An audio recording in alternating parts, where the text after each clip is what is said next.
2025 pending United States Supreme Court cases. Barnes versus Felix. Facts of the case.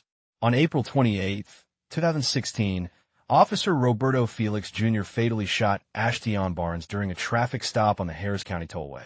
After spotting Barnes's Toyota Corolla, which had been flagged for toll violations, Felix initiated a stop and Barnes pulled over to the median.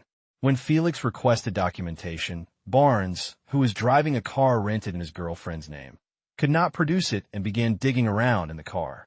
Claiming he smelled marijuana, Felix questioned Barnes, who then turned off the vehicle and suggested checking the trunk for documentation. Dash cam footage shows that after Barnes opened the trunk and exited the vehicle at Felix's request, the car's blinker came back on and the vehicle began to move. Felix, with his weapon drawn, stepped onto the moving car and pressed his gun against Barnes's head, while holding onto the car frame with his head above the roof, leaving him unable to see inside the vehicle. Felix fired 2 shots. Barnes's vehicle stopped, and he was pronounced dead at the scene at 2:57 p.m. Though both the Houston Police Department and Harris County Precinct 5 Constable's office investigated the incident, a grand jury found no probable cause for an indictment.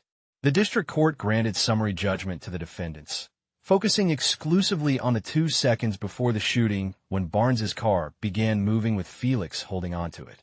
The court ruled that because Felix reasonably feared for his life in that moment, his use of deadly force was justified regardless of his previous actions, such as jumping onto the moving vehicle.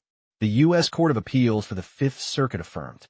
Question: should courts apply the moment of the threat doctrine when evaluating an excessive force claim under the Fourth Amendment?